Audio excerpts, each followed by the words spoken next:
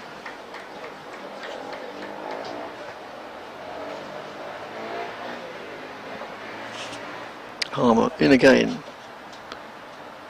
Bowls to Van Buren, and a little bit of shouting and hooping and hollering in exultation. I'm not quite sure what about. It seemed to me that the batsman had smothered it pretty well. Harmer in again to Van Buren, the South African. Goes on the back foot and plays out quietly, and it's Nick Brown who picks it up from short leg. 7 overs of the original allotment remain after this one, but Essex might be able to claim another 8. And that's just played out on the onside. Not they'll be too worried about that. I mean, no. It's got 2 days to go, and pretty good weather forecast. Well, I think it's a pretty good weather forecast. Yeah. Not quite so hot, which will be welcome. End of the over. Gloucestershire 98 for 5. I'll just see what the weather forecast for Chelmsford is for the next few days. Well, I don't think there's any serious rain here in the southeast for the foreseeable future, which is a fortnight. So I don't think the game is likely to be interrupted. We did just have a couple of spots of rain this afternoon, but never in such a way that it threatened to interrupt play. Critchley to continue from the Hayes close end. 2 slips, a leg slip rather than a back pad. Ollie Price taking guard. Critchley's in, bowls, and this ball is slashed away to deep point. Once again they take a single. 99 for 5. No, according to the BBC weather site, there's no more than a 1% chance of any rain tomorrow in Chelmsford, and that's not till 4 o'clock in the afternoon. Critchley's in, bowls, and Van Buren plays it to Aaron Beard, backward point, no run. Price has 14 and Van Buren 9, and Gloucester 99 for 5, trailing by 75. Critchley's in, bowls forced into the offside but not through it. Beard there again, and Harris was bowled by Harmer 17. Higgins caught Brown, amazing catch, bowled Harmer 0. Hammond bowled Harmer for 20. Dent LBW, Harmer 33. The next ball is just rolled out into the offside. There's no run, and Bracey Stump Rossington bowled Harmer, much to the batsman's chagrin, for 6. And Critchley in again bowls, and that ball is played to deep mid off, too firmly for there to be a run. So 1 shy of 100 still are Gloucestershire, and Critchley to complete the over. Bowls, and this ball has been pulled, not really timed all that well. Walter will easily pick it up inside the boundary. 2 runs of certainty, and they'll decline the thought of taking one for the throw as a decent throw comes in from Walter, and that brings up the 100, and hence the applause. And at the end of the Critchley over, Gloucestershire 101 for 5 are still 73 behind. Yes, indeed, with 6 overs of the day remaining, and we're about to lose our picture unless somebody presses a button on the remote control, Ed. That's right, he's attending to it and he's done it. Thank you. All these televisions now, sort of all smart sets, whatever they're called, they sort of automatically go asleep if they don't get attention. And well, where the heck did that go? I think it's a drop. It was an attempted reverse sweep. Sure, I heard a bit of bat there, and put down by Alistair Cook at first slip. It was difficult, you know, it was unpredictable where the ball was going. Yes, as Harmer moves in again and bowls to Price. Price just stretches out. And my apologies, I've taken the name of the former England captain in vain. It wasn't him. I'm just not sure it was actually. It was leg slip where the catch went down, and Alistair as usual at first slip in the offside. And reverse sweep brings 4. And Harmer just getting a little bit of stick. Well, to call it a bit of stick is possibly an exaggeration, but he hasn't got the stranglehold over the batsman that he had before. Now I think it's Critchley who was the culprit with what I think was a missed catch, but it wasn't a shocking drop or anything like that. It would have taken very smart reactions. Yes. And 4 more runs to Price O as it trickles down to third man, taking him on to 18 out of Gloucestershire's 100. No, beg your pardon, they hadn't put 4 up. 22 of Gloucestershire's 109. Yes, in fact it was Lawrence, not Critchley. So I've taken 2 people's name in vain now. Lord, it's under a helmet, so it makes it less easy to recognise. As Harmer moves in again, and reverse sweep isn't quite as successful for O Price. No, Price O. O Price makes it sound as if he's Irish, which he's not. He was born in Oxford. And Harmer in again. Again a reverse sweep, and a little bit of a bagatelle there. It bounced off at least one fielder and then into the hands of Lawrence eventually, but the bat wasn't involved at any stage, and yes, it ricocheted all over the place. End of the over, Gloucestershire 109 for 5, which means this wicket's put on 32, which is the highest partnership so far. Yeah, and the secret is that they've taken every chance of scoring. They have. Paul Smith emails and says another enjoyable day sat at the cricket. Or as the cricket draws to close, thanks Paul and Dick for your commentary. You're a great double act. You make me chuckle throughout the day. I appreciate the cricket insight too, as always. Back in the morning, Paul. Well, we'll see if there's any cricket for you first, but there probably will. Well, yes, we probably will at this rate. I think you make a good point, Dick, in saying that even if there was a bit of a chance of ending it today, Essex might well choose to leave what remains till tomorrow. Yes. Critchley's in. Bowl slashed away to the man at deep cover, who's having plenty of work to do, and they get a single and score moves to 110 for 5. In fact, I think that should be 111.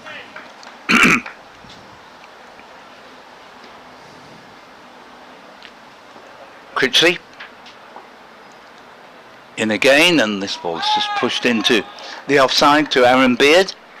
Once again, or rather on this occasion, there will be no run.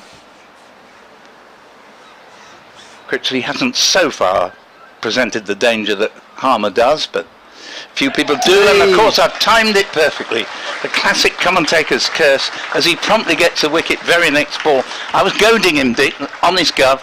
That's what I was doing, and it's Van Buren who departs, caught by Cook at slip off Critchley, and the score is now 111 for 6, and this does mean that Essex will have the option, should they wish to take it up, of claiming the extra half hour. Yes, Van Buren out for 12. Pretty straightforward catch, and 111, as you say, 111, which means that wicket put on what? 34. 23, 33, 34, yes.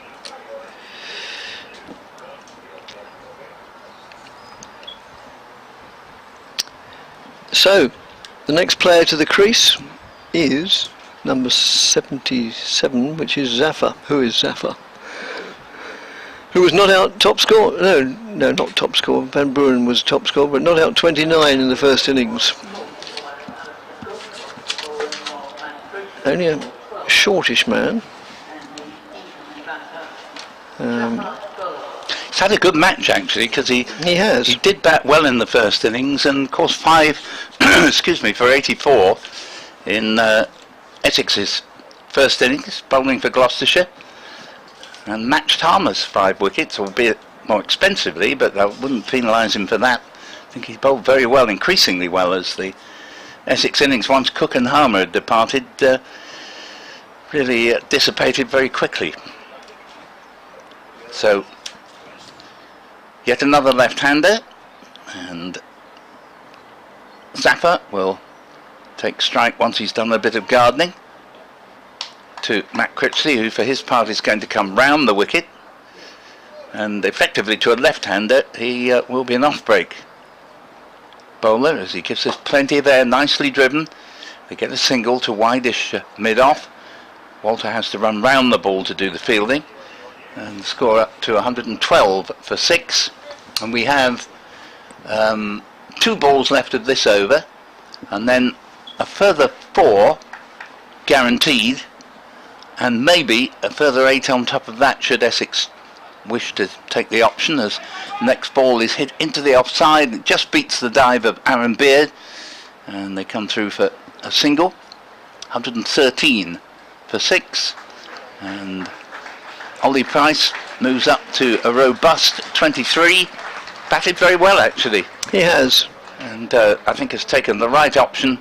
Whatever runs he sees there, go for them, because just trying to prod around is not actually going to advance Gloucestershire's cause.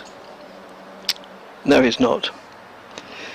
So the 2 men with bats in their hands have a conference middle of the wicket, and you'd probably say, well, you don't know, if the bad ball comes along, then let's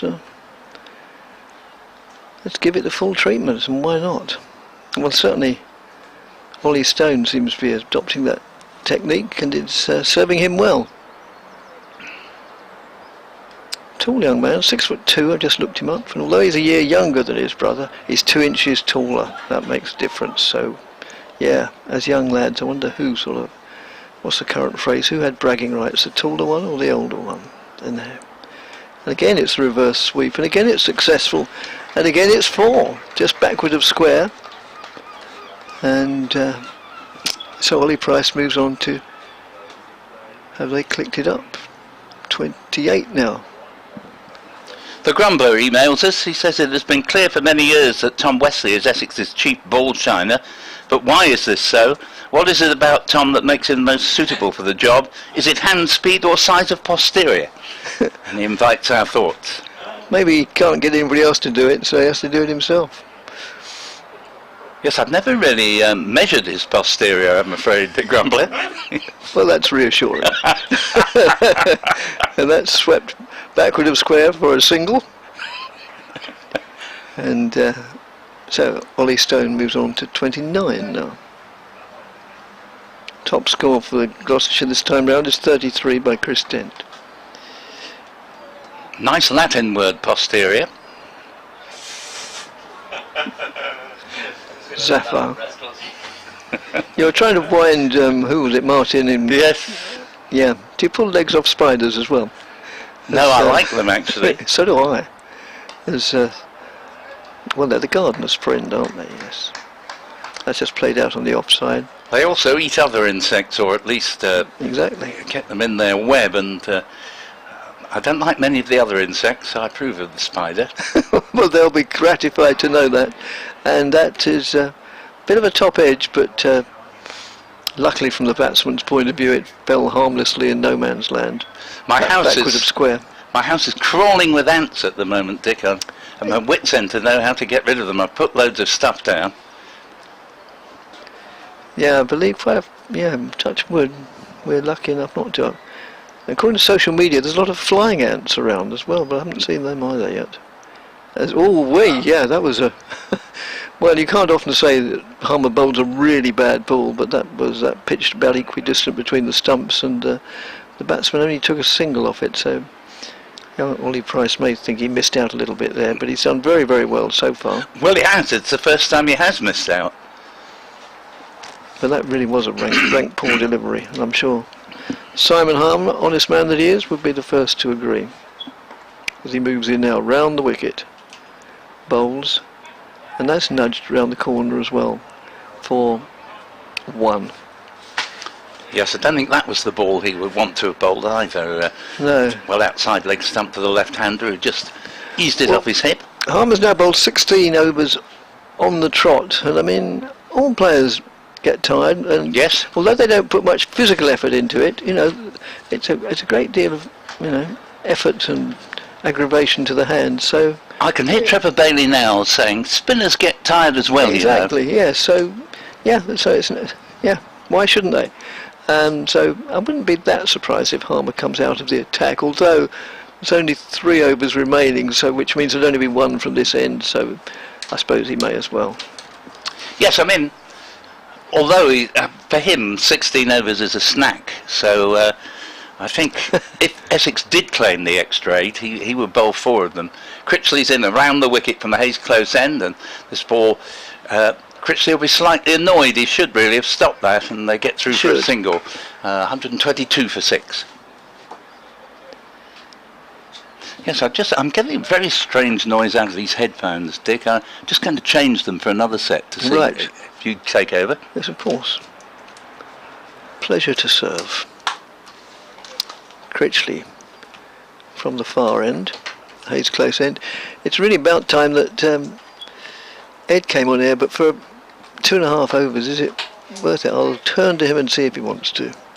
He, son of Ferrier Namois was his sort of reaction. I'm not bothered one way or the other. No, I think so. I think at the end of the day, it ought to be a representative of both media sources. So at the end of the over, generous man that I am, would give Ed 2 overs before stumps are drawn. Or it might be 10 overs before stumps are drawn. But I don't think Essex, particularly with Harmer apparently getting a bit tired, I don't think Essex would take the extra half hour even if they could. As Critchley moves in and bowls. And that's well played again by Ollie Price, who backs away and then plays it down to deep backward point for a single. So Price now has joint highest score. Both he and Chris Dent made 33. That's no good. As Critchley moves in again and bowls. That's pushed out on the offside by Zafar. No addition to the score. 1, 2, 3, 4, 5. 1 delivery of this over remains. And then, well, no, I can't come off air then unless Ed comes in very quickly, because then we'll have dead air, which is the worst sin that can ever be committed by any broadcaster. and that's played backward of square on the offside. Unless you plug in there. Yes, please do. Yes, let's go with the other one. And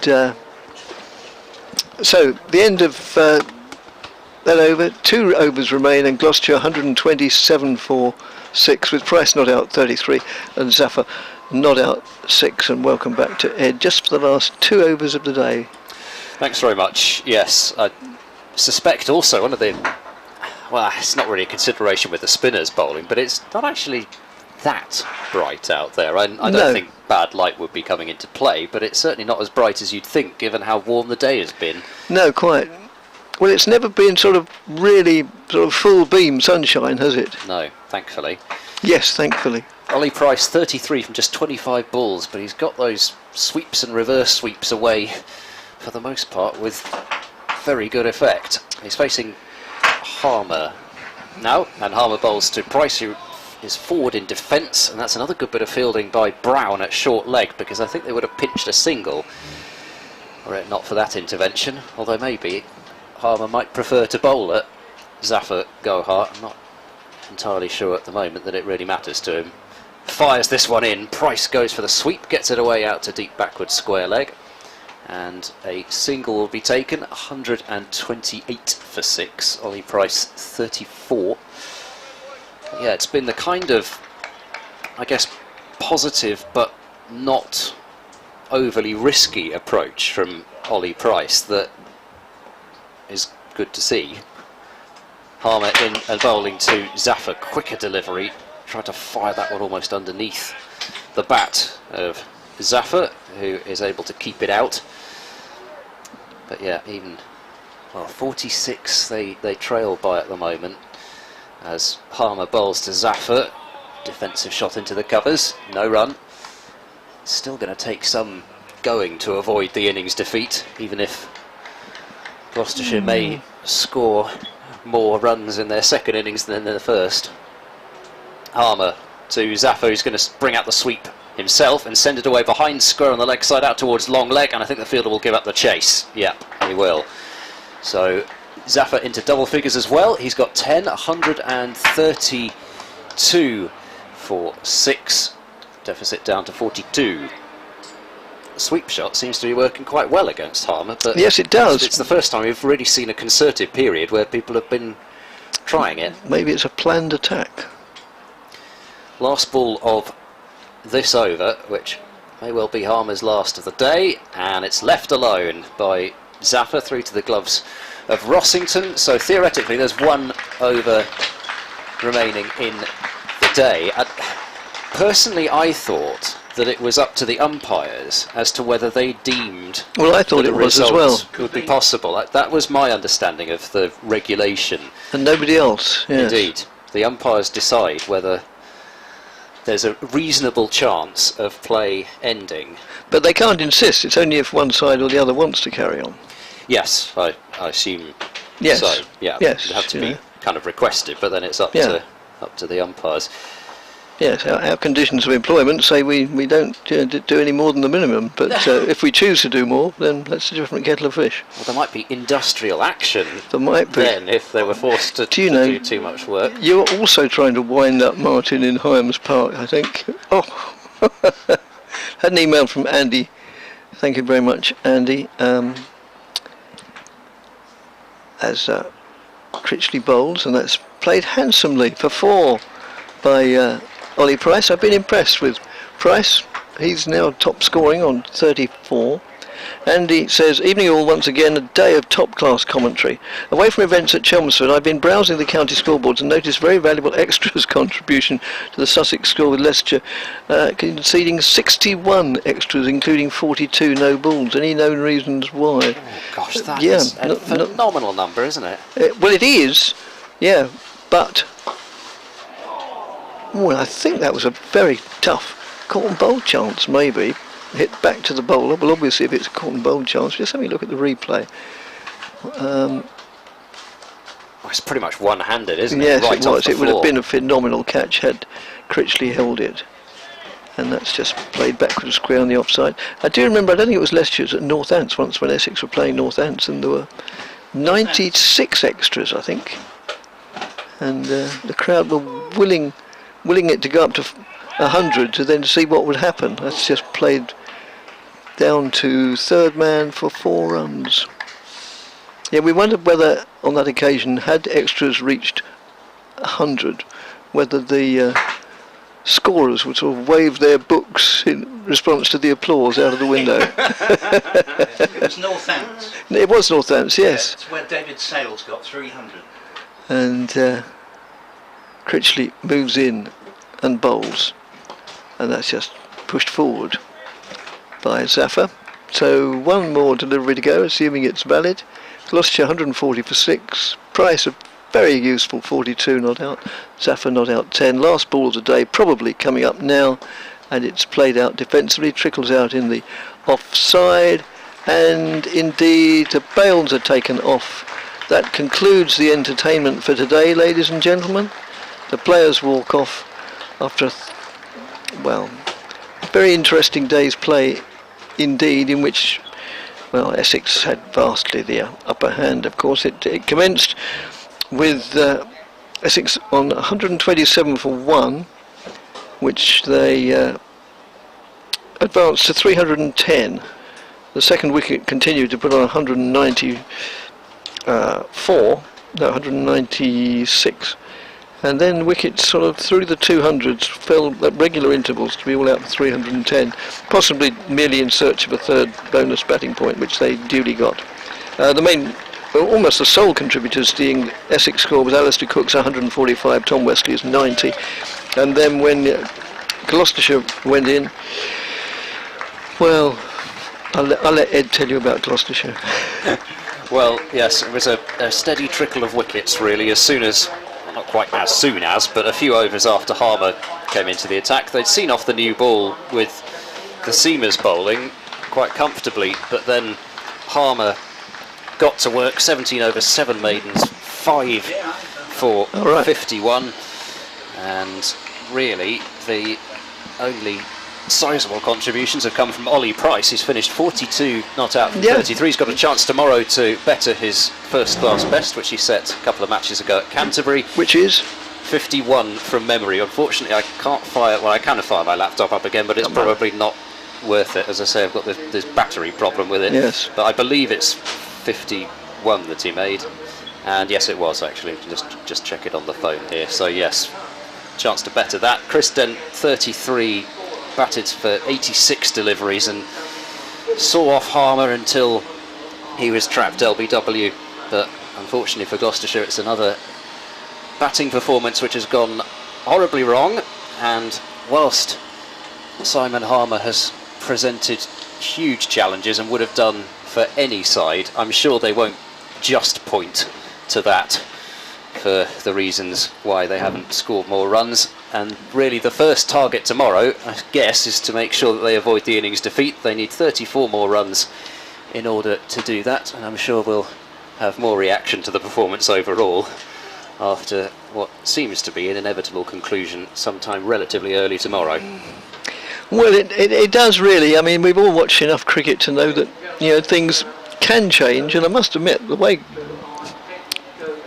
Price is batting, he's looking very good, but obviously and Zaffer was not out in the first innings, so if these two can put on 100 together, and then maybe the last 3 batsmen also add significantly, who knows? Wickets is obviously taking spin, and Essex probably wouldn't feel too comfortable if they were chasing more than, I don't know, 150 second time round. So yeah, I think that's a fair point. My outlook was fairly pessimistic, but then at the same time you're right, a partnership of, like you say, 70 or 80 or perhaps more than that might be needed. But yeah, Tom Price has a first class career best in the 70s, and it's not a very long career, so there's reason to suggest that he might be able to last for quite some time. And Matt Taylor scored his maiden first class 50 last season. Josh Shaw is capable, so yes, there we go. I've built it up in a more optimistic. Yeah, well, I'm going along with you because I'm coming along tomorrow, and I don't want to have a wasted journey. I want to see plenty of cricket.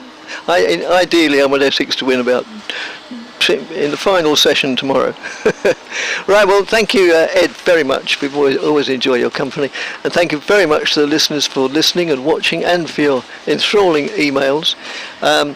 Tomorrow, Paul and I aren't on duty tomorrow. Tomorrow you'll have the company of our sports editor, Glenn Speller, and the former Essex seamer, Don Topley, and they will take you through what will probably be the final day of this match. But who knows? We've all watched enough cricket to know that things can change just when they seem to be going in one direction. So thanks again for all your contributions. We value them enormously. And have a good evening, whatever you're doing. And please log on, tune in at just before 11 o'clock tomorrow. Thanks a lot.